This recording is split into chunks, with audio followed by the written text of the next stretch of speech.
Josh Giddy and the Chicago Bulls close on a new deal. That's what Casey Johnson and Jamal Collier with ESPN would have you believe. We're going to discuss that. We're also talking about the Bulls keeping Yuki Kawamura around, as he has absolutely been a great playmaker in Summer League so far for the Bulls. We're going to talk about all that and more on today's Locked On Bulls.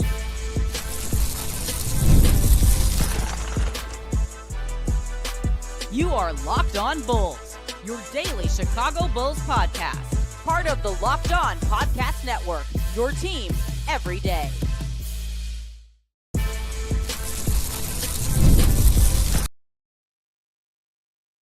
Welcome back. Hey, wanted to double up.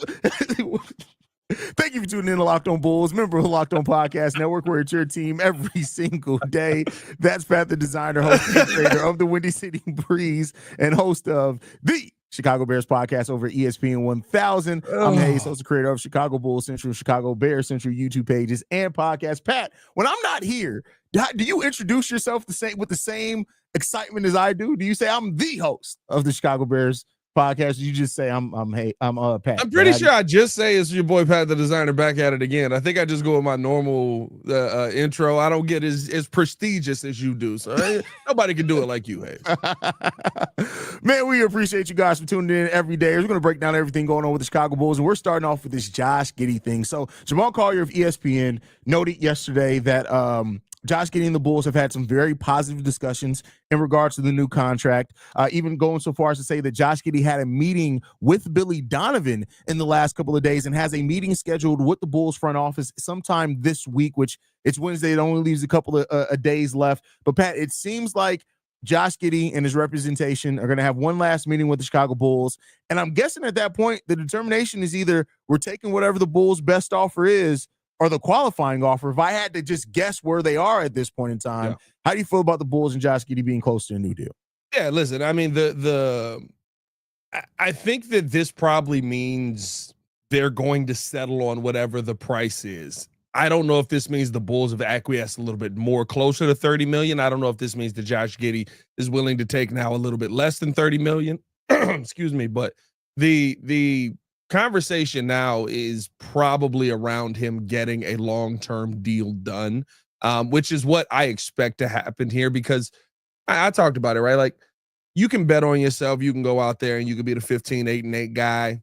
I don't know if you're going to get back to this level of money, though, at any point again as you come up through the career. Now, if you're a 25-8-8 dude, like the score that we saw of him at the end of the season last year, bet on yourself. Put $11 million on the table and say, bet, I'll see y'all next offseason. I think Jimmy Butler did that with us, didn't he? Didn't he say, like, I'm not taking the deal y'all have for me. I'm going to come back. I'm going to bet on myself, end up balling out that season, and then we had to pay him the bag. I feel like Jimmy Butler did that. I think Jimmy Butler's first extension went straight forward. I think that's what Jimmy was prepared to do before we traded him.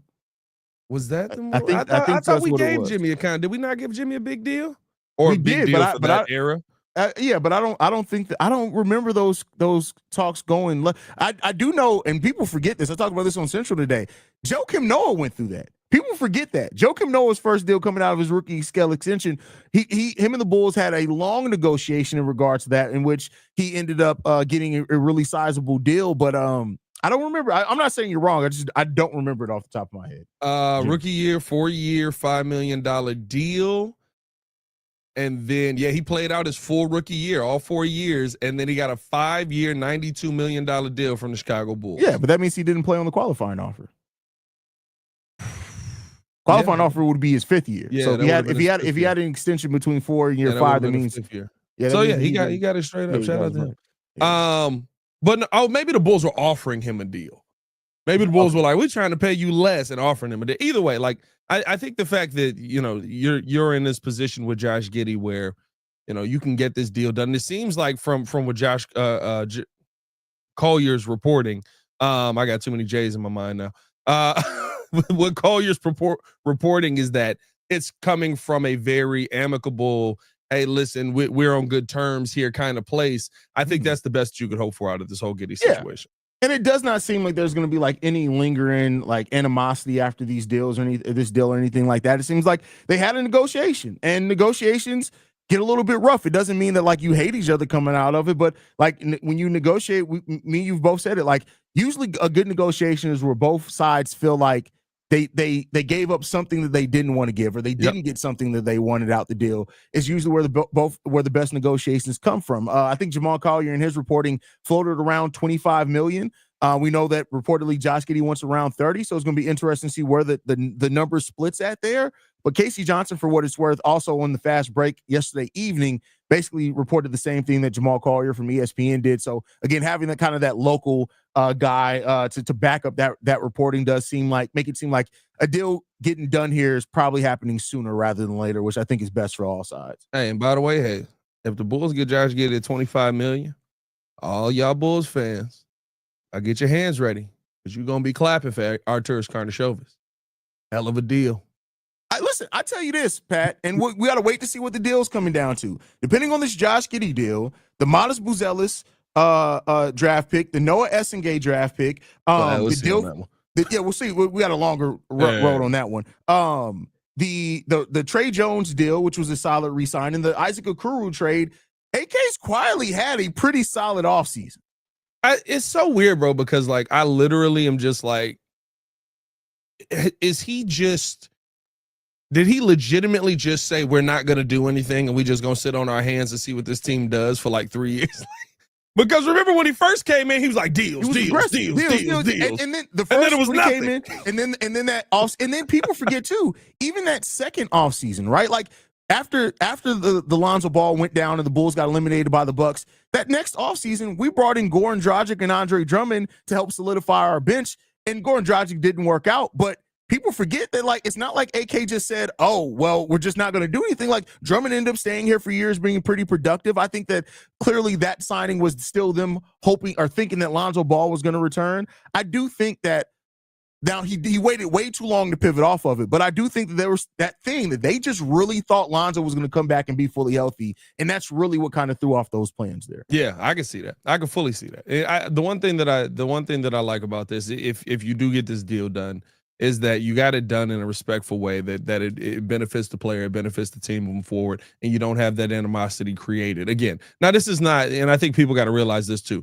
this is not the players going in there and, punching the GM in the face and they just going at it. This is agents and Arturas Karnisovas and probably Mark Eversley trying to work through some things here. And so that's usually why it ends up taking a little bit longer. But like, I love the fact that it seems like at the end of this is we understand where the Bulls are coming from. The Bulls understand where we're coming from. We're just coming from two different sides of this, and we trying to find a way to meet in the middle. So, like, it is crazy to say, but it feels like I saw this on Reddit, and I got to go find the post again. It's been a couple of weeks now, so it may be more difficult to find, but it's like the tale of two AKs. Like the AK that basically did nothing in his first iteration of this Bulls team, and now the AK that's just making really smart moves, not only for the Bulls, but like really smart moves for the current salary cap that is eviscerating teams left and right. Hey, I mean, yeah, and we talked about that before. We may need to do a deeper dive on that on Friday's episode and talk about like how the Bulls are set up to really continue, like, to possibly thrive under the new salary cap era where a lot of other teams are scrambling. And I'll say this, I think last year about half the teams didn't pay the luxury tax. I think it's the most teams in like the last 15 years that didn't pay the luxury tax. Teams are really starting to kind of catch up to where the Bulls have lived at for a long time. So, take that for what you will. But the Josh Giddy deal, I hope that it gets done. I hope that it get them locked in. And then at that point, our offseason's done. Like, I don't know if any other trades are happening. I know the Bulls are still involved in some trade rumors and things like that. But I think after Josh Giddy's deal is done, I honestly think the Bulls are packing it up until the trade deadline. They're just going to evaluate until the trade deadline. And I don't necessarily think that's a bad place for the Bulls to be in. Yeah, I think, and what I love about this is the Kuminga deal is dead. Because it just makes no sense. Oh, it's been dead. When they drafted, people who still thought the Bulls were going to trade after drafting Noah Essengay, okay, I can give you that. But then after the Isaac Okoro trade, on top of drafting Noah Essengay, if you still thought the Bulls were trading for Jonathan Kuminga, you deserve to have your feelings hurt. I saw what's old boy that worked for the Sun Times? You know who it is. Junior Varsity. Yeah, Joe Cowley. I saw Joe Cowley put that in an article that, the trade talks around Jonathan Kuminga are quiet. I was like, they should be shot to the ground at this point. Like, why? Jonathan Kuminga does not make sense for this team at all. At all. He's going to be a Warrior, and it's not going to make sense there either. That's funny. Yeah, that doesn't make any sense. But yeah, so there's that. We'll see what happens if Josh Giddy deal is announced. We'll probably do a breaking news episode as long as me and Pat are both available, because that'll probably warrant that. But so stay in tune with us for that. But next up, we're going to be discussing the Bulls and another point guard, Yuki Kawamura, who's been making quite an impression in Summer League. We'll talk about all that. But first, we got to get into a message from Monarch Money. Ever wish managing your money felt easier? With Monarch Money, it can. Whether you're growing your savings or planning a big purchase, Monarch puts you in the driver's seat. It's like having your own personal CFO, giving you full visibility and control over your finances. Monarch Money isn't just a budgeting app. It's a complete financial command center. Track all your accounts, investments, and spending all in one place. So in addition to managing your money, you're also building wealth. And for those that have shared accounts with a loved one, Monarch Money makes that easier too. You can track both shared and personal accounts, and also set goals, help achieve those goals. So that way, if your young lady is buying too many purses, you can tell her to stop. Take control of your finances with Monarch Money. Use code LOCKEDONNBA at monarchmoney.com for 50% off your first year. That's monarchmoney.com, code LOCKEDONNBA for half off your first year. More Locked On Bulls coming up next. I guess you really can't say young ladies anymore with purses, because there's a lot of man bags going around now. Like the Merces are really growing, and it's a European handbag. Yes. That and the I love how the fanny packs are coming back too. In thing like there's a comedian, Derek Strope. I found him on TikTok. He's hilarious, and he just talks about like how things in the 90s have come back, but it's so different today because like everyone's wearing them. He's like, if you were a man in the 90s, somebody on a bike would come up and just punch you in the face if you had a fanny pack on. That's funny. That is hilarious. With that said, Pat, Yuki Kawamura, completely killing it down in the G League as far as from a playmaking standpoint. His scoring, he did score double what, 15 points, 10 rebounds. 10 assists, I think, in the last game. Yep. And so like Jameer Young, a player that last year in the G League averaged over 21 points per game, a block and a half, a steal per game. He's looked bad in Summer League so far. Not to say that Jameer Young can't turn it around for G League, but I look at it this way. Yuki Kawamura has been so good playmaking wise. To me, he's the type of point guard that if you want to simulate what you're planning on running on the main roster, Yuki can come in and do that. He can provide a little bit of scoring as well. I like him for the development of young guys like Lachlan Albrick, even when Noah Essengay plays some minutes down there. I like that. You got guys like Caleb Grill, Uga Poplar, who you signed as well. Like having a distributor at point guard helps develop those guys. But how you felt about Yuki Kawamura? Listen, I talked about this a little bit yesterday. I like Yuki. I like his game. I think the fact that, he knows that Yuki has the perfect mindset for a 5'8" point guard. I know 110% you may block this shot, so I'm going to pass this basketball. Mm-hmm. And I think that's the kind of mindset you have to have, especially when I think he only shoots the three ball at 33%. He shot it a little bit better here. But throughout his career, he hasn't shot the three ball necessarily well, and that makes it difficult for you. He's got to improve that three ball. Here's the thing for me. For the people that are so passionate about Yuki getting a two-way or being on the G League roster, sure, I don't care. He's not going to play up here.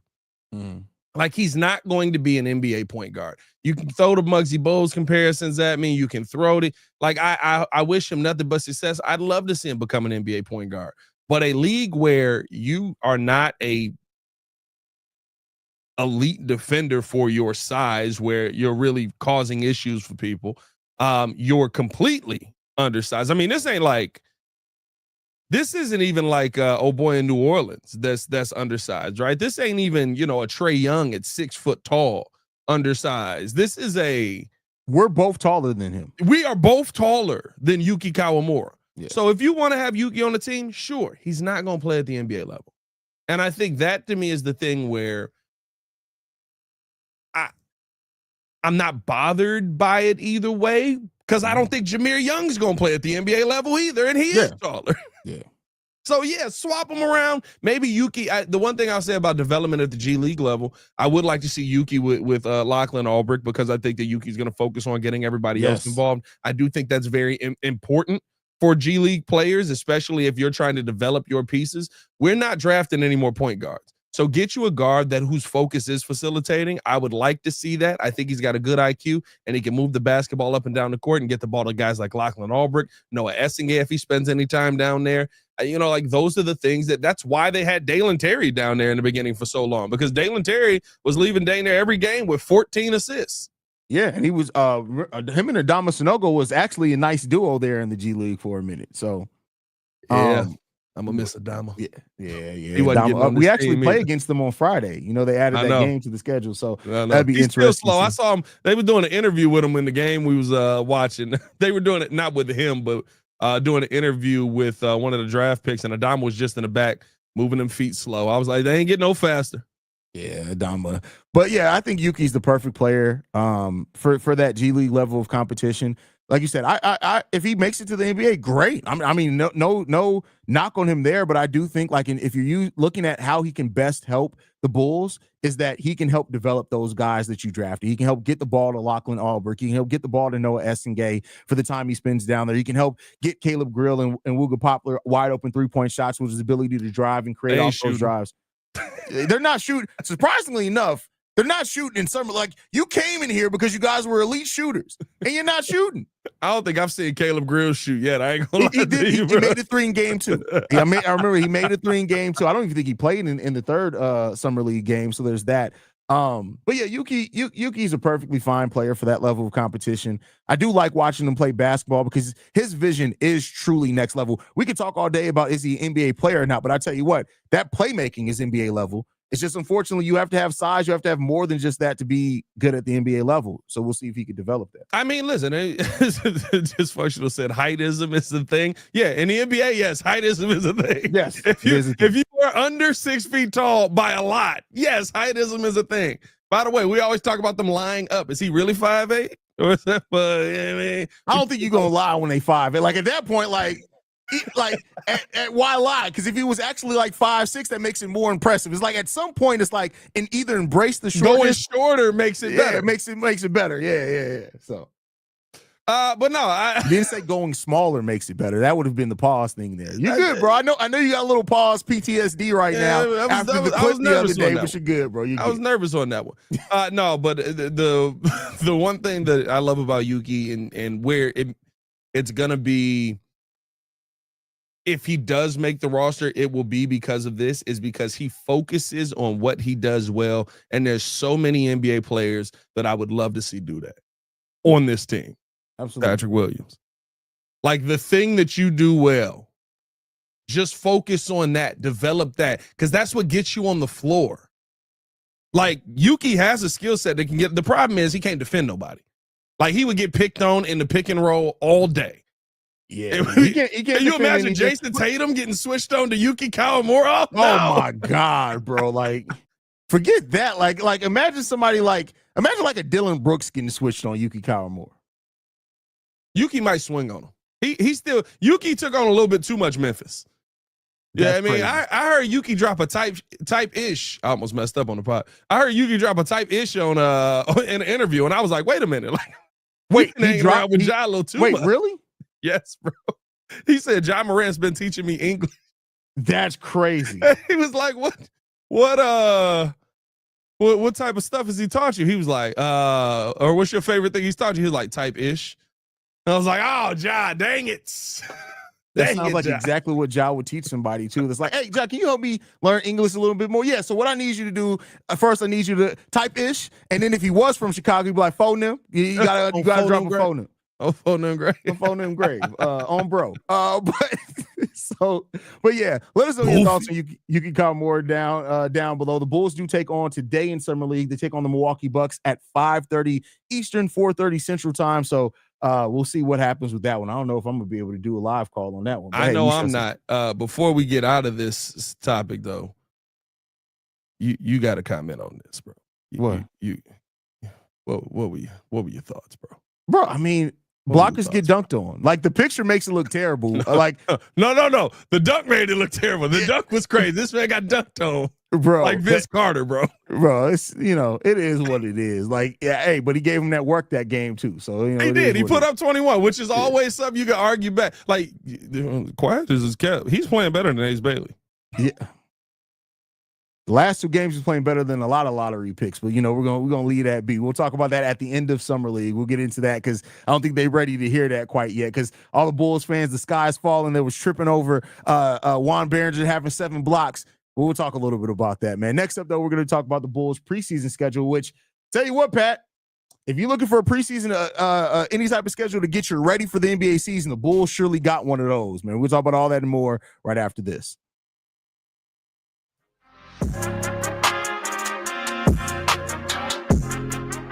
All right, Pat, the Bulls' preseason schedule dropped yesterday, and also, did you see the preseason merch that they dropped? I did. I'm not gonna lie. It's actually pretty good. I was like, wait a second. Now, you the merch guy. I buy in-season stuff, but I might have to cop that. Yeah, bro. I'm like, wait a second, bro. Like that you were going to buy it no matter what it was. You was going to buy it. Anyway, read between the lines. You know what I like. Monarch money. We need Monarch money. But the Bulls preseason schedule dropped. So we start our season October 7th. Against the Cleveland Cavaliers. That's in Cleveland. And then we have 2 home games back-to-back, one against Cleveland, one against the Milwaukee Bucks. We go out on the road against the Denver Nuggets on October 14th, and then we come back home against the Minnesota Timberwolves on October 16th. Pat, I'm looking at the matchups in these. Now, we know that not every team is going to play their starters a lot, but, of course, you got the depth, the whole starting 5 of the Cleveland Cavaliers. You got the front court of Giannis and Miles Turner with the Milwaukee Bucks. You got the revamped Denver Nuggets. They got Cam Johnson, Nikola Jokic there, Jamal Murray. They revamped their bench as well. Minnesota Timberwolves, you got Anthony Edwards. By the way, bro, please tell me you've seen they actually dropped merch with half of Anthony Edwards' face and Michael Jordan's face and says like father, like son in the font of the Lil Wayne Birdman. Oh, I got to send it to you, bro. I ordered it immediately. I knew you ordered it. Look at you. You talk about to read between the lines. You can't help yourself. Jordan's on there. Here we go. And of course, Rudy Gobert, Naz Reid, Julius Randle, as far as the front court there. How do you feel about this preseason schedule? Listen, it's going to get you prepared. And I think the one thing that I love about it is it's going to get Modest prepared. The conversation this preseason has been heavily around Modest in Summer League. And it looked like in game 3, right? Like, oh yeah, he's been in this league before. Like he knows what he's doing. He feels comfortable all of a sudden. That's what this season is truly going to be about, developing your lottery pick from last year even more to this next level. And you get the opportunity to do it. Hey, Modest, you have no easy matchups in the beginning of this preseason. Depending on how they switch you off or what position the Bulls end up playing him at. But I'm assuming he's still playing at the 4. And there's nothing but 4s in this. You got Giannis. I don't know. He wasn't starting for any of the Giannis games last year, was he? I don't believe, because we played the Bucks weirdly early. Didn't we play all our games in the first 2 or 3 months? We played 3 months of the season. Yeah. So he really didn't get a matchup versus Giannis. And Ayo Dosunmu dropping this guy's basically Giannis in the making. It'll be interesting to see that matchup. I think that'll be a lot of fun to see. And the hope is that you don't want to wear these guys out. You don't want to go too hard in preseason. But I think for where the Bulls are at right now, right, like you can't take any opportunities not to develop these young players. And that's what I love about this preseason schedule. Yeah, the preseason schedule puts you in a situation where you're going to be measured up against all teams except for the Bucks that were in the playoffs last year. The Bucks have made drastic improvements to their roster as well, so it's a nice schedule. It's a good measuring stick preseason schedule as far as just getting yourself ready and in gear for the season. Now, I don't know how much the starters are going to play versus the bench players or anything like that, but like I said, I think you put yourself in a really good situation. Well, you didn't put the NBA schedule in a really good situation to get you ready for the season, and that's all you really can hope for in the preseason. So Modest first matchup had 9 minutes versus the Bucks. Second matchup had 6 minutes versus the Bucks. Had 15 minutes versus the Bucks. Okay, so he might have got on the floor versus Giannis. 16 minutes in that last one, and then finished it with 13 minutes. So he probably had a couple of matchups at least versus Giannis. Yeah. So, but even so, like I just love the opportunity to develop these young players, and the Bulls preseasons have been NBA preseason is weird. It's like I feel like when it was longer, guys would sit out a lot more. Now you playing, like you're getting the starting lineup pretty much. You're getting the starting lineup for at least the first half, at least the first, probably 3 quarters. And usually by like that, I would say the game, probably the Bucks game, honestly, usually that third preseason game, you go into the third quarter and you're trying to like get the work in, and then kind of you start to relax on that. Maybe you play a little bit more in the Denver one too, but I wouldn't expect anything from that Minnesota matchup. Yeah, I agree with you there. So we shall see what happens there. Anything left, Pat, before we get up out of here? Nah, man. Appreciate y'all for tuning in, showing love. Hit the like button, subscribe to the page, leave a 5-star review. Y'all know what to do. Follow us on everything at Locked On Bulls. You can follow me on everything at Pat the Designer. Absolutely. You guys can follow me at CEO Haize. Locked On Bulls is free and available on every podcasting app and platform of your choice, as well as YouTube, the Odyssey app, Amazon Fire TV, Roku TV, Fubo TV, basically anywhere you want us, you can get it. We'll see you guys bright and early tomorrow morning, y'all. Peace.